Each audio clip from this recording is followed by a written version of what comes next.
Hey everyone, it's Andrew Schiffman. Harry Turcott here. We both worked at MTV in the music and talent department in the late 90s, early 2000s. Yeah, it was a time where music videos, TRL, The Jersey Shore, and the Osbournes ruled the airwaves. Yes, Andrew, those are some great years. So tune in every week as we catch up with old MTV coworkers, record label execs, VJs, and artists. I can't wait, Perry. We'll give you insights into meeting superstars before they were superstars and some juicy secrets from that golden age of MTV. So grab your headphones and get ready to relive the era of music television and the people who shaped a generation.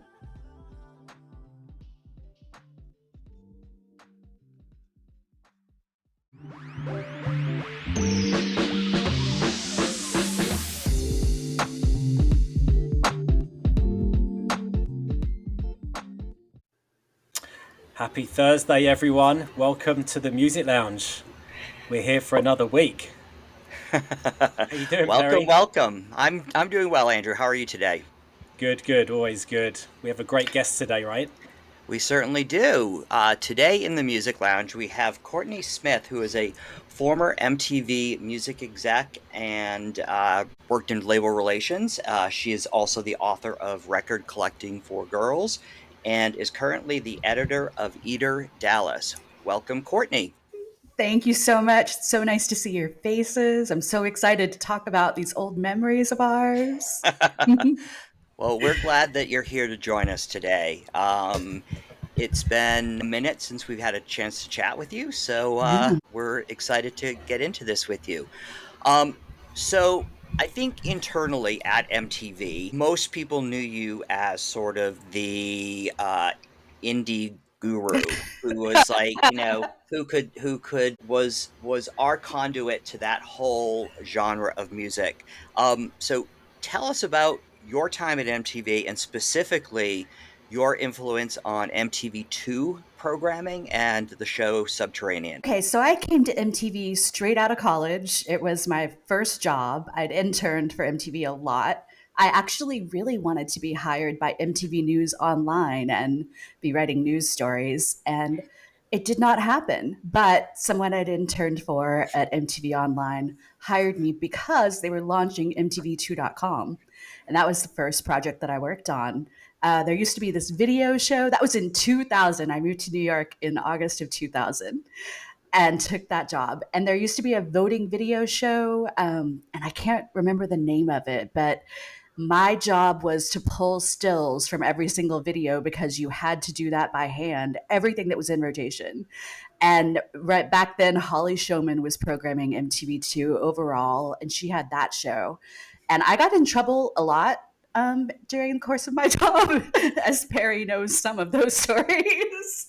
Tell us a story. One of the first times I got in trouble was with Holly Showman because I had this huge list of videos that I had to pull stills for, and there would be 3 videos lined up to vote for while one played, right? And you had to have stills for just all of this music. And MTV2 in 2000 was still a big, broad playlist. And I got into the project and I told my boss, who was Lance Neely, I was like, it's physically not possible to get all of these video stills pulled by the date that they want to launch this show by. What can I do? And he's like, I don't know, I guess call Holly and tell her. And I'd never spoken to her before in my life. And I did. And she lost it on me on the phone. It was just like, you all said you could do it. You said it would be fun. And I was just like, okay, but it's not gonna be fine. I'm sorry. You're gonna have to work with a limited list at first. And I'll keep working through it. I just didn't expect that reaction. And it was nice. That really broke the bubble of Courtney getting in trouble at MTV for random things. And also Courtney working on MTV too. I programmed our online radio station. Those were huge back then. Right. That was my first one. Building as Holly and the team? No, back then we were downtown at 770 Broadway. Yeah. Mm-hmm. And it was actually a really Broadway and 8th Street.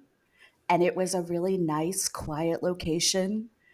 But there was a whole philosophy at MTV back then that there was online and there was on air, and they were not necessarily the same thing, which was stupid. And I said that a lot to a lot of people, Yeah, sometimes very echoed that. inappropriately. Yeah. There was this sort of separation of church and state there Mm-hmm. for a long time, until I think Mm-hmm. that they realized that this could be, you know, a revenue driver, and B, a great marketing opportunity for them for everything that's happening on air. So Yep. they finally embraced it, which was great for us because we already were in that space, and it kind of just raised our profiles a little bit too in the company. Yes. Yeah. Yes.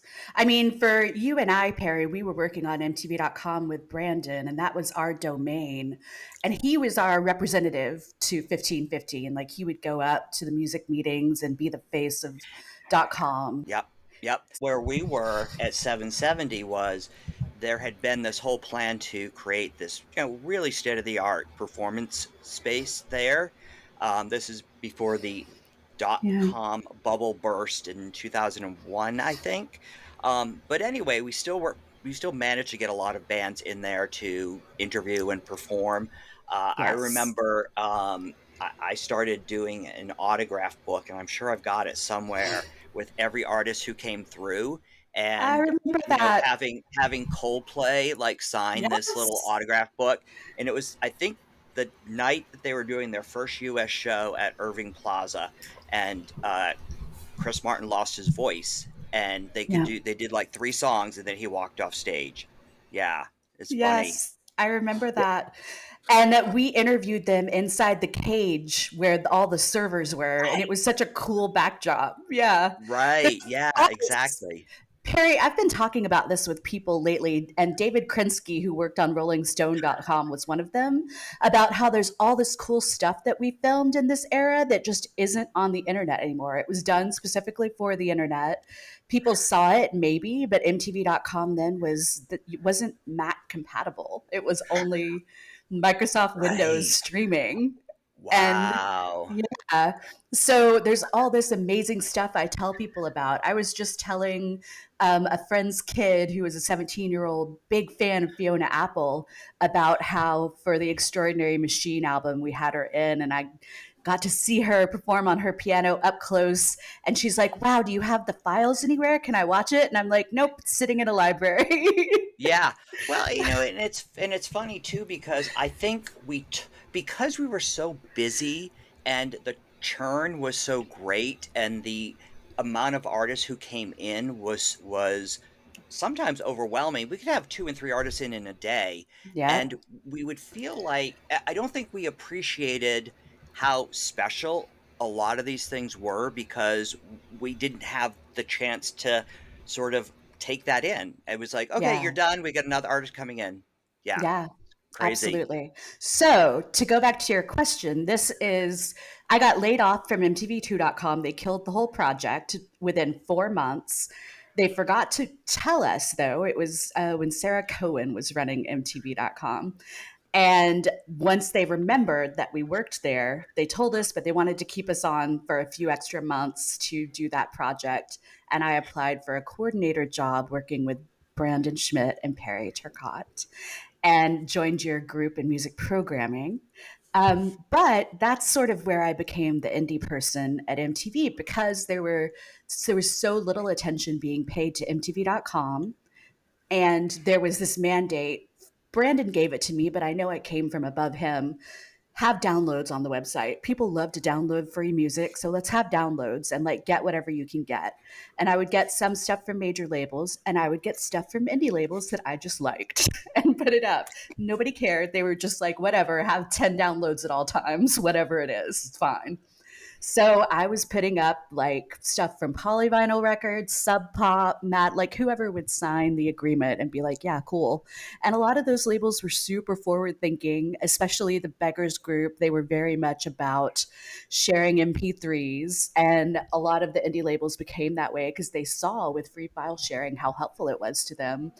And they were hosting a lot of MP3s on their own websites that were getting linked on MySpace and paying. I heard the story from Sub Pop about how the postal service, Such Great Heights download, they were at one point paying $10,000 a month to host it because so many people had it linked to play automatically in their Wow. MySpace profile. Wow. Yeah. Wow, that's crazy.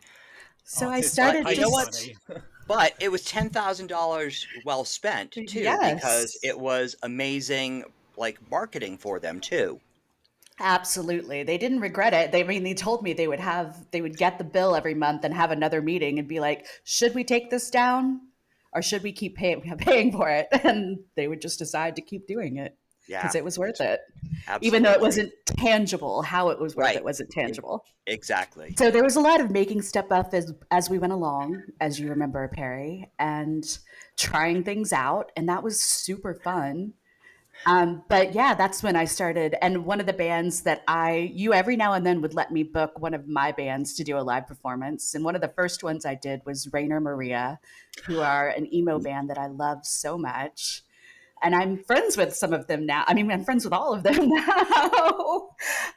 But yeah, I would just sneak in stuff that Courtney likes because nobody was really paying attention or giving us a mandate, you know? Well, the other thing too was no one ever said like you have a budget of this amount of money to spend. It was sort of like you just Right. kind of kept doing stuff and nobody ever said stop doing it. Yeah. So it was kind of like, okay, well, we're just going to create all this content and bring all these artists in. And, I think that that sort of, I mean, that definitely built MTV's cred with the indie world too. Yes. And then when you started to move into channel programming, Hmm. the artists that you had already sort of established relationships with and labels that you established relationships with were like, great, now we have someone internally who's going to be our advocate too. Right. So how that happened, I'd say my early influence on MTV2 was me in the music meetings yelling at people about putting things, either accepting a video in the video meetings or putting something into Subterranean or that it's time to go into MTV2's rock show. Me truly yelling sometimes obnoxiously. You were vocal, and I think everyone's got a personality, and you Yeah. were just passionate, you know? I was so passionate, you guys, I gave myself an ulcer in my 20s. Like, I'm not even kidding you. I cared a little too much. I've calmed down since then. I do yoga now. Very But, cool. but Holly left in 2005 and she gave Subterranean to me. Like, she specifically told everyone that I had to take that show over. And the first show that I programmed was like right around Thanksgiving. And I remember like I kept a lot of her videos in rotation because she still needed to play them out. Things would get played two, three, four, five times, depending on the commitment. But the first video I put in was a Bright Eyes video. That was my first thing I selected on my own.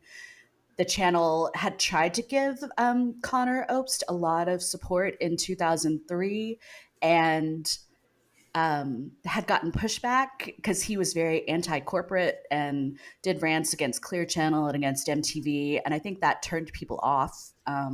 So there was a soft ban before that on Bright Eyes, and I was like, honestly, he's right. The things he says about MTV and corporations are true. They're not wrong, and he doesn't need to come in and capitulate to us. We need to have good taste and play his music. Like, we're the ones with something to prove here. And that was my philosophy with a lot of indie artists because they had overall worse agreements with worse terms with MTV than major labels. They were having a moment culturally, and we're getting a lot of cachet, but also we're getting a lot of money from TV shows and movies licensing them to use. So it was clear to me the tables were turning and we couldn't just, walk all over indie labels anymore. And that a lot of young people really liked this music and were discovering it on TV shows. So I just kind of changed the tactics very quietly without talking about it with anyone and decided to treat them like they were really important. And that Yeah. was, I think, my influence. Well, we would have looked irrelevant if TV shows were having all of these, music cues on their shows with all these indie artists, and MTV in some way, shape, or form did not have this music somewhere that people could watch, listen to, download, Yes. whatever it was. Yeah, absolutely. Absolutely. And that was a big turning point in the music meetings, what the conversations felt like for me. So the OC debuted in the fall of 2004, and Death Cab had put out Transatlanticism in 2003. And I'd been very big on that album, like so big that I got it 6 months early and immediately flew out to Seattle, not on MTV's dime. I paid for it for myself to meet people, to meet Barsook Records and go meet Sub Pop Records, and just like see for myself what was happening in the Pacific Northwest, because so many good bands were coming out of there. There was a guy doing A&R at Sub Pop named Stuart Berman who signed a ton of bands I loved, including the Shins. And I just wanted to actually meet these people and have a connection with them. That was more human than we're sending emails about videos, which was the primary communication at the time. So once within like the first handful of episodes, a character on the OC name drops Death Cab for Cutie, and the song's playing in a car while they're on a road trip. And as soon as I say this in the music meeting, everybody's attitude is completely different. It's like, oh, well, that's interesting. Should we do something? What should we do with this band? What's their deal? And yeah, it changed the tone of things for sure.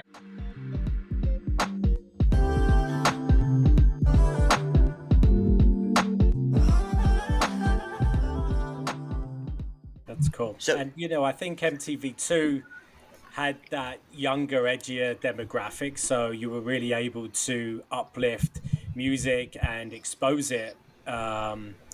Yourself, Justin Prager, you really had a lot of play in that. I remember when I joined the music team, I was doing MTV Hits, and it was really just me and Emilian.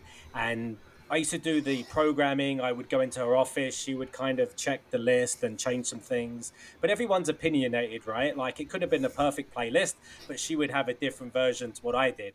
And then after a couple months, she would be like, it's fine, it's fine. And I'd be like, wow, like, I am solo programming music to hundreds of thousands of people, and that's a good feeling. And when you're kind of playing something new and taking a chance and not getting all of the managerial kind of check marks that yes, do this, where you felt like I'm in a place where I can just push new music out. That's an amazing feeling. Well, people trust me now. That's the feeling where it's like they trust my taste now. Yeah, that's huge. Very cool, very cool. So, in addition to Death Cab, which, I think pretty much anybody at MTV at that time would give you sort of the credit for, was there another artist that you felt like you kind of really went to bat for in the music lounge, and,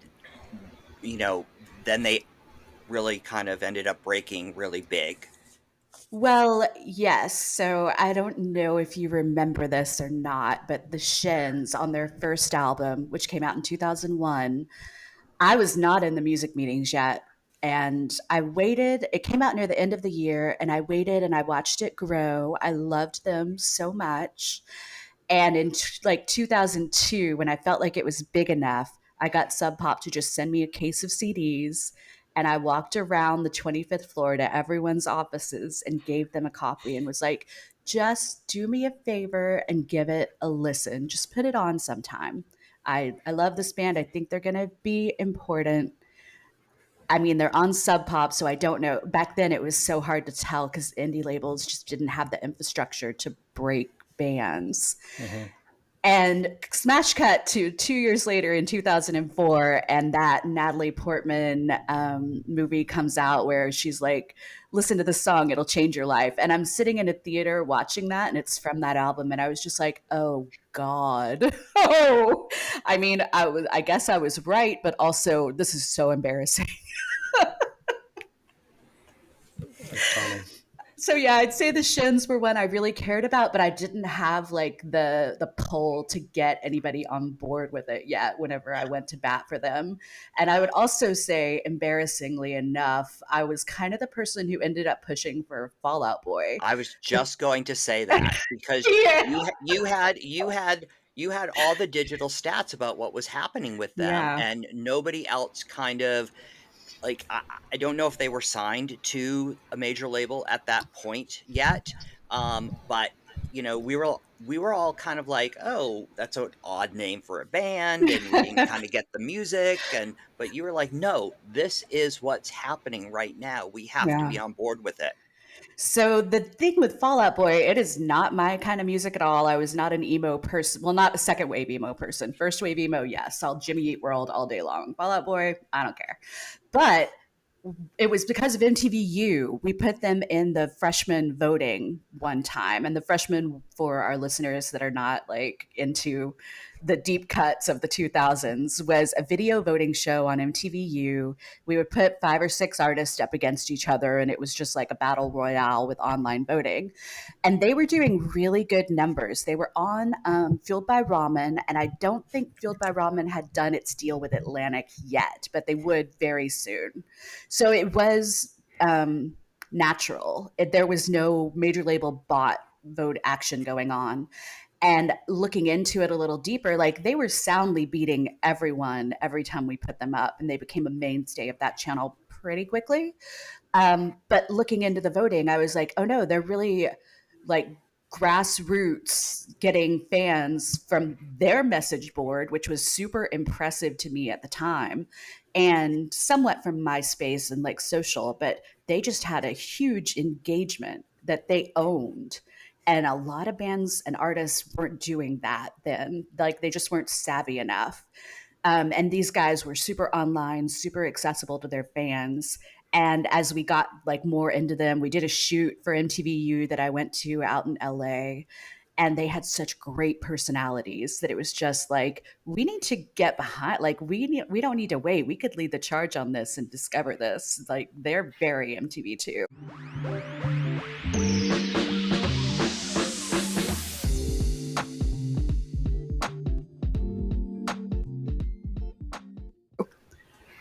So, on MTV2, they went through a couple of relaunches.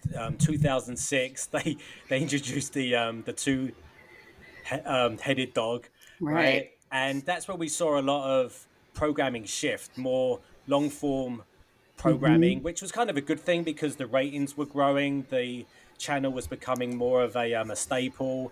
On the flip side, they would also take a lot of the MTV reruns to satisfy Yes. the corporate sales strategy. That obviously brought a bit of a decrease in music video blocks, but I think it increased a lot of the creativity around programming blocks like Sucker Free and Mm. Rock the Deuce. The labels were really happy, right, to get a booking for some of those Yeah. takeovers. But what was your feeling at that time about the shift in programming? So this was another Courtney gets in trouble story, and I'm pretty sure Perry knows this one, but I don't know if you do, Schiffman. Let's go. All right. So around this time was right when I'd just taken over Subterranean, and within like 6 months, the programming team wanted to take it off the air completely, like cancel the show. And this had been going on long before I did it. It was apparently a big battle between programming and music programming.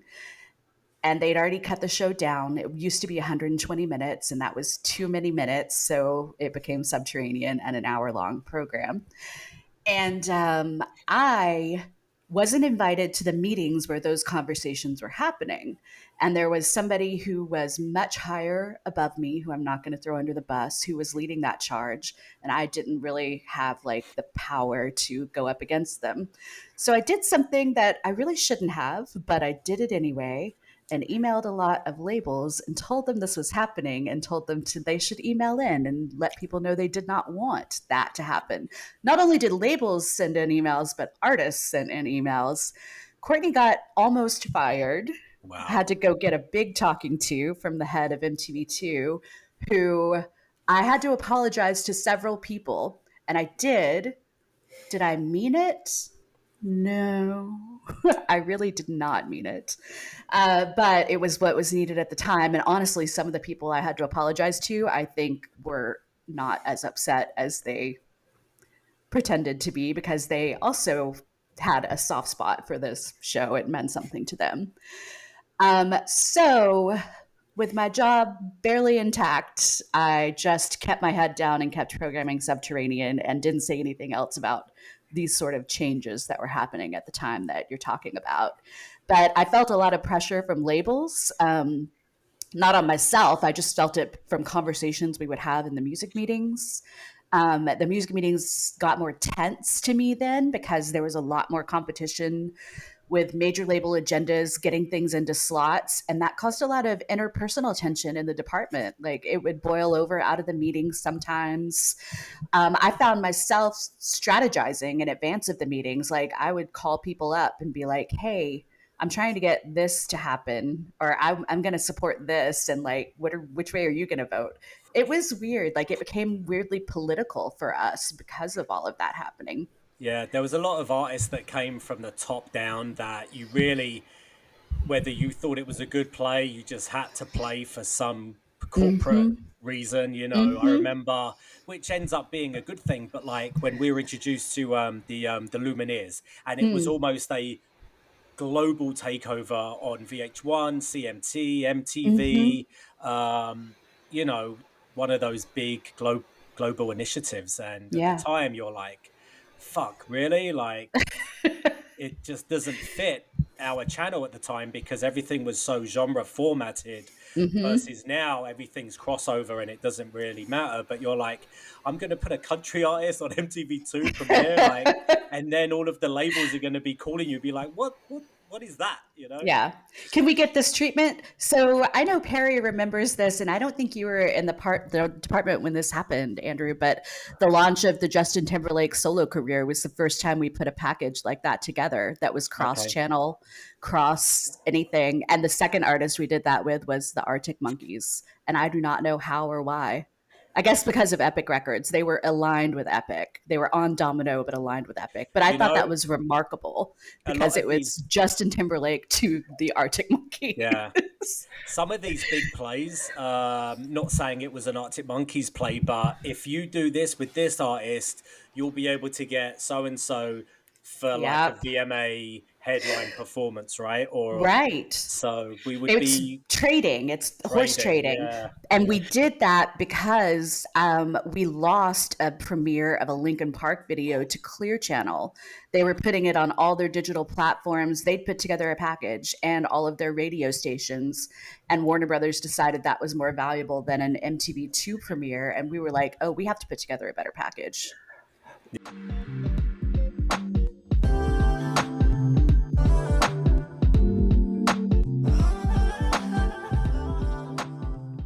Yeah. We talked about that a little bit in a previous show where the idea of doing these cross channel, cross promotion packages was in part driven because we did not want to lose premieres to any of the other platforms that were out there, which was maybe Clear Channel or AOL or Yahoo at the time. Yep. And, it kind of got to the point where we kind of did, but the flip side of that was we could say to a label, well, if you do want to give it to somebody else, we don't have to do a TV premiere of it either. And that was almost that was as big as anything else was for Mm-hmm. videos too.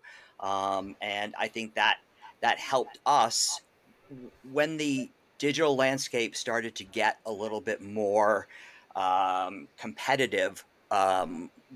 On air, having the more muscle helped us get some of the stuff that we needed to get done too. And I mean, Yes. we started to get really like great big content. I remember we Mm-hmm. had we had Kanye's first performance. We did an That's right. MTV.com live with Kanye. We had a lot of stuff. We did a leak of a Britney Spears album That's before like right. anything was going on in that space. So Yeah. The leak, yeah, I we got a remember lot that of great kind The of stuff. leak. Perry the and I leak. booked a lot of the leaks. So I have a leak Yeah. story to tell you that is MTV2 related because it's Blink 182. So, do you remember how much trouble we got in because the Blink 182 album actually leaked and we were doing a leak with it, Take Off Your Pants and Jacket. And they were convinced that people had ripped our stream. We're trying to explain to them not only is it secure, but if they did, it's a very low encode rate. They would have gotten a terrible, shitty copy of the song and it wouldn't sound like the MP3s that you're talking about. So it never was resolved, and they were just mad at us for a while and didn't do the leak for a while at MCA, which was a part of Universal and not an insignificant music group as it still is. So a book came out a few years ago. A guy examined how all of these major records got leaked. Eminem, a lot of Universal Records group stuff, and the whole book is about like what was happening in digital culture, and he really investigated all of these stolen albums, and it turns out all of them were stolen by one pirate group who had convinced someone who was a worker at one of their factories in South Carolina to give them pre-advance copies of the album, and they were ripping these high quality versions of it and dropping them on all the file sharing services. Wow. So it was Interesting. never Yeah. us, Perry. We're vindicated, deeply The only vindicated. I will own one time where I had a watermarked copy and I lent it to somebody Oh, the yeah, yeah, in the yes. photo department to listen to, and they decided to put it on a file sharing uh, platform, and oh my god, I got so reamed by David Saslow for that. Oh God. Yeah, I that was also one of those things where we're not going to do this ever again with you because we can't Yeah. trust you. That's Yeah. Well, David insane. Saslow tended to go nuclear a lot, though, so it's hard to take that seriously. No, But no. that was the thing. Like we were, that's it's so hard to explain to people how gated music was back then, and getting all this stuff early and all this access. There was a huge amount of responsibility that went with it, and it's just like I'm so cool, and I can't even tell you about it.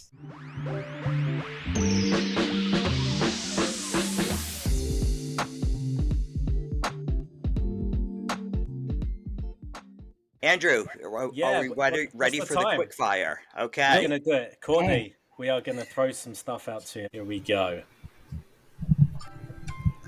Oasis or Blur? Blur easily. First concert. REM. The National or Arcade Fire? National. I hate Arcade Fire. Arctic Monkeys or The Strokes? Oh. Arctic Monkeys, I guess. Death Cab or the Postal Service? Oh, Death Cab. Coldplay or Radiohead? Radiohead, never Coldplay. 80s alt or 90s alt? Ooh, 80s. 80s. There you go. All right. Now we know a little bit more about Courtney Smith. Sorry to Oasis fan Andrew Schiffman on that one, but And Justin Prager. so can I tell you that my other big mark on MTV2 was Justin Prager. I love him so much, and I used to, when we moved into 1515, I would go up to his office almost every day and talk about music with him. And so he would call me whenever the rock show was on and be like, okay, are you watching? I put this video on for you. And it was always like The Replacements or REM or something. And it was just the best. And those kind of like little secret moments where you're like, this is on because I like it. I hope everybody else likes it. Was the best.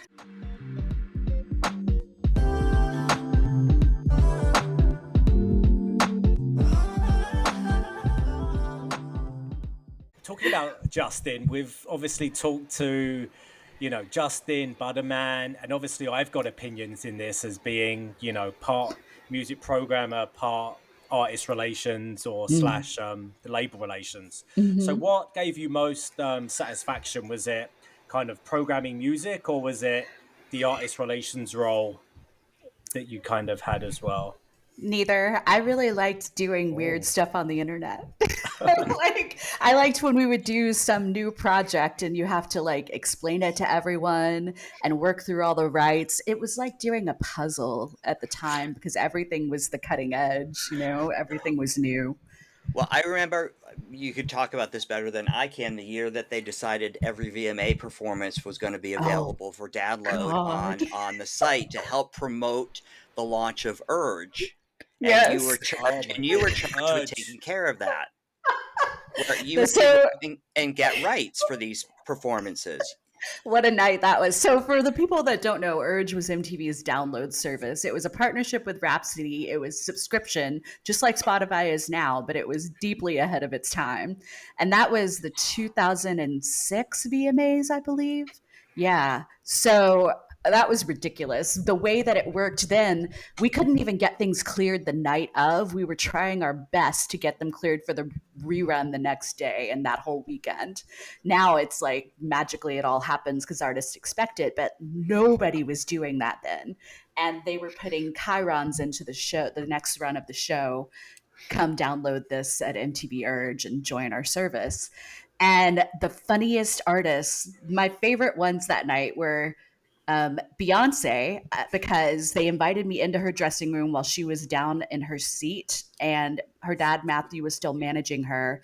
He was going to listen to it and make the decision, and she unexpectedly came back upstairs, and he was just looking at me like, "Don't talk to her. Whatever you do, don't talk to her. Do not approach her."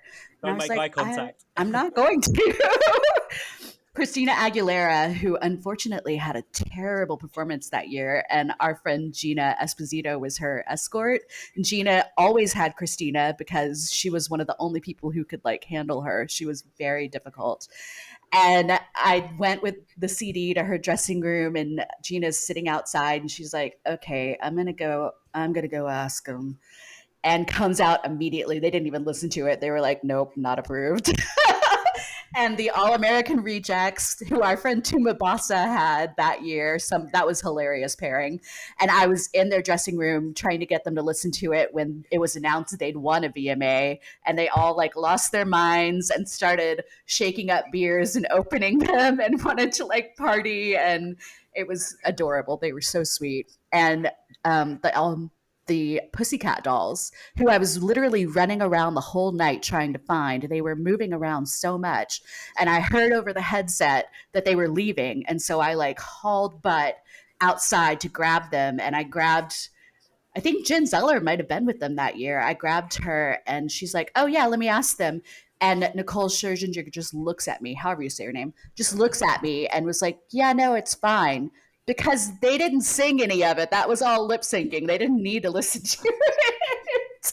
And the one of Jack White's bands performed with one of the guys from ZZ Top. So I had to get everybody's approvals on every song. And I got to work the next morning. I was so tired because that night lasted forever, and have this voicemail from the guy from ZZ Top and his very distinctive voice. And it's really rambling. And he's like, "Yeah, I don't need to listen to it. It's cool. I approve whatever you want to do." And blah, blah. And Billy Gibbons, just blah, blah, blah. And I'm just sitting there listening to it like, this is so cool.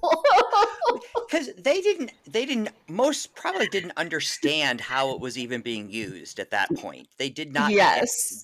that it was that, and and people just said yes to things, or but there were some people like a Matthew Knowles or a Beyonce who were like, even then knew that they had to protect certain things from that artist, and or Yes. protect an image, protect performance, protect rights. They weren't going to just give it Yes. to you for nothing. Yeah. Exactly. Exactly. Most people were just like, "I don't really know what you're talking about. Sounds good." Yeah. It's I think, and I mentioned this earlier on another show, that the following year I was asked to uh, introduce artists to this new. It wasn't even a platform yet. It wasn't even an app yet. It was just sort of a texting platform called Twitter, and nobody knew about it. And Oh, I yeah. had to send them phones so that they could do it, and it was the Plain White Tees and Soldier Boy were like the only ones who said Oh, yes. Soldier Boy, good lord. Speaking of Because Butterman. yeah, but because everyone else was like, well, we don't want our talent telling people where they are. They might come and stalk them or something. I Oh was my like, well, it god. doesn't kind of work that way, but Yeah. sure, okay, Oh, that's yeah. so funny. The year after that, in 2008, was the first year MTV tweeted like the VMAs live. Sean Francis did it. And he went to all the after parties and had like the best time just kind of reporting from them. And I was like, I'm so jealous because all I did was work at this show. Yeah, absolutely.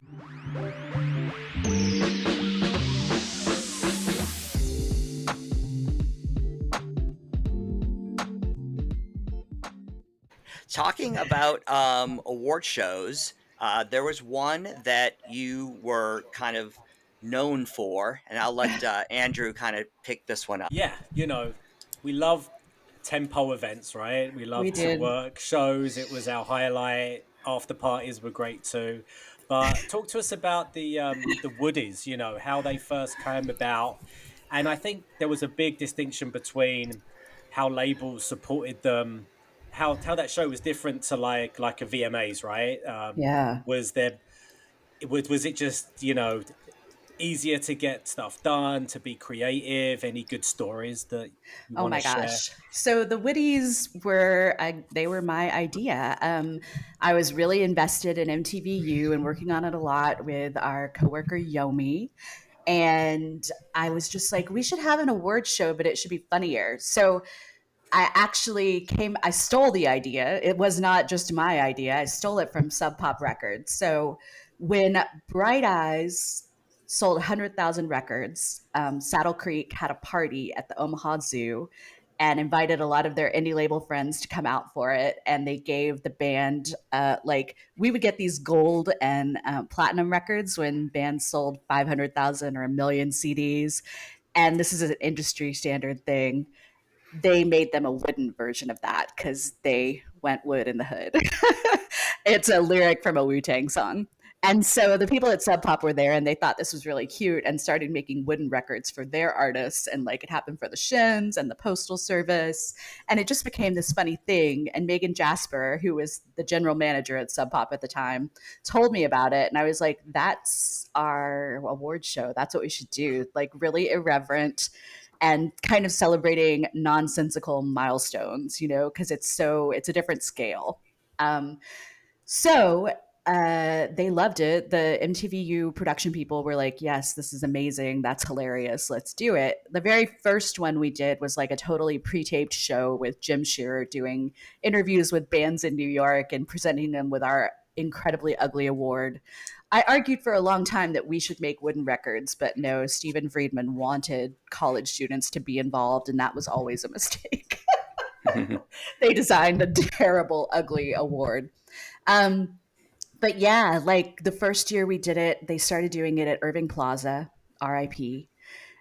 No, not Irving Plaza, Roseland Ballroom in Midtown, also Roseland, yes. RIP.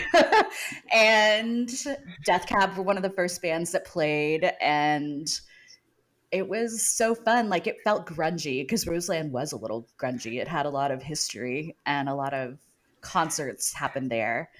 And it was just so much fun. And I remember being backstage. I was escorting Death Cab and talking with Amy Doyle, and who was the head of the music department then, and Livia Tortelli from Atlantic Records, who was their head of marketing. And Livia was like, God, I hope they gave you a raise for this. And Amy looked at me and she's like, wait, did we give you a raise? And I'm like, no, now's a good time. That's funny. The fun thing about the Woodies, though, too, was not just that it was all sort of up and coming and indie artists, but we really went wide with who we went out to present. So one year I was the escort for Debbie Harry from Blondie, Nice. and one year I was the escort for Annie Lennox. That's Um, right. Oh, I forgot so about yeah, that. so it was kind of cool that we were able to sort of take these sort of groundbreaking artists from decades ago and Yeah. and sort of involve them in the show too, which I just thought was It's really neat. huge. And it's so Yeah. appropriate for Roseland, too, because a lot of those bands, Max's Kansas City used to be right across the street, and they would have partied there in the 70s and 80s. Gina told me a great story. I think the first year she convinced Lou Reed to come be on the show. She was like, he got here, he was so grumpy, and I was just like, oh God, what are we going to do? So she was like, I need to put him in his own room because he won't sit in the audience. She took him downstairs into the basement into like this gross, dirty room. He was so happy. He was just very, very pleased. I, That's I funny. went I went to one show at South by, so that was, Oh, yeah. I didn't go to any of the Woodies at South by. How was it? Tell me yeah, about it. very cool. I remember going to see a private Queens of the Stone Age show after Nice. the Woodies finished airing. But, it's interesting when we look at Woodies, I think the first year was 2004, Yeah. Modest Mouse, Death Cab, Yeah, Yeah, Yeahs. And Yeah. then you kind of, your kind of highlight with Fall Out Boy in '05. And then Yeah. you kind of go to like, it changes a little bit when you got Common and Yeah. Lily Allen and the Shins. '07, '08, you've got Little Wayne. So there's a kind of a cultural shift where you're like, is this really where that kind of indie birth wants to go? And then Yeah. you've got 2009 Drake, and then Wiz Khalifa, and Yeah. B.O.B. and Hayley Williams. So you kind of see the shift in music for an indie birthed Yes. so, and it's kind of interesting that you're really serving not a genre but a demographic, and those kind of Mm. kids that are skateboarding and playing video games were really into more than just indie music. It was hip hop, it was Yeah. punk pop, and it was really good to have a channel dedicated to a bigger movement than just one genre of music. I agree. And that's like why Yomi and I worked so well together. It was he really had his finger on the pulse of indie hip hop and underground hip hop. And he cared so much about that stuff. And I was that way with indie pop and indie rock. And there was so much authenticity in what we were choosing and genuine passion.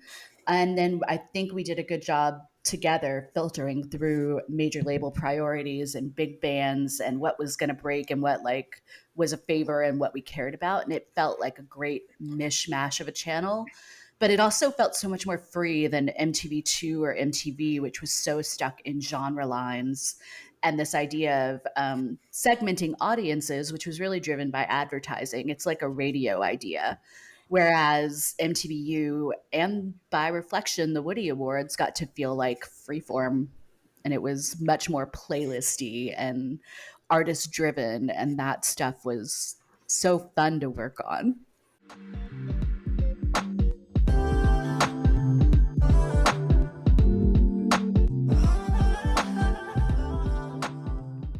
I remember when I took over MTV 120 Minutes on the rerun, right? So this Yeah. was in '07, maybe something like that. And I remember we started adding hip hop artists to it, and Mm. that was a big kind of shit. Should this be the direction? But then you Mhm. go to shows, and these are the kids that listen to indie hip hop, indie rock, pop punk. So you're kind of Absolutely. serving, and then that show just went to online only, and then it got moved to like 2 a.m. and then it died. And Yeah. I was also keeping Headbangers Ball alive, and zero budget. We used Jose Magnum from SiriusXM Octane, and he would be like, "I'm not getting paid for it." He could have the credibility of being a host. He Yeah. would he would even edit the episodes on his Oh my own, God, that's ridiculous. and there was zero budget, but we were just keeping the brand alive because we knew how important it was. And then it got to a Yeah. point where it was like, it's just got to end. I mean, yeah, like the way that your face looks is how I feel every time I read an article about Paramount, though. I'm just like, oh, okay, we care nothing about our catalog, our history, or any of our credibility we've established. Cool, cool, cool. Agreed. Well, we had some good times, and I think we made a difference a little bit in the music I hope so. culture. Maybe the best thing that happened to me, and this is maybe a good ending note story, after I left MTV and I wrote my book, a little girl that I had babysat for when I was young got in touch with me. She'd seen the book at Book People in Austin, and she read it and she was like, "Oh my God, I was at UT going to college, and I was watching all this stuff that you were programming, and I didn't know it was you, and you had this huge impact on my music taste." And I was just like, wow, that is incredible, because you see the numbers and you see how many people tuned into whatever, but when one of them is somebody that you know, not who works at a record label, but who you used to babysit, and now they love these artists because you loved these artists, that's like incredible.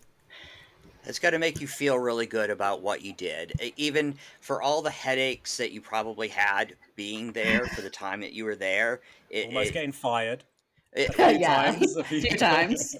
but the fact that this is proof that there was an audience who was responding to the music that you were sort of picking for them to hear and watch. Yeah, it was very gratifying. It made me feel great. I still feel great thinking about it. Well, you have a legacy there, and not that we're old, but I We think are. It's people fine. recognize, yeah, whatever.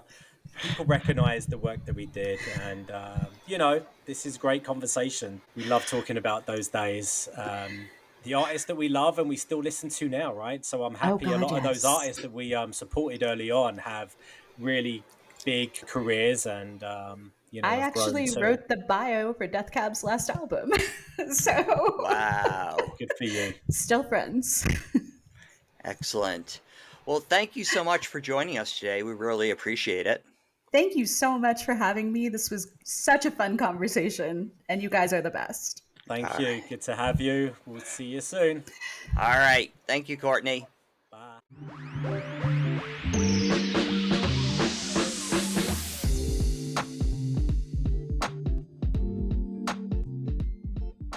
Thank you for joining us today in the Music Lounge. And tune in next week to hear more stories about your favorite era of MTV.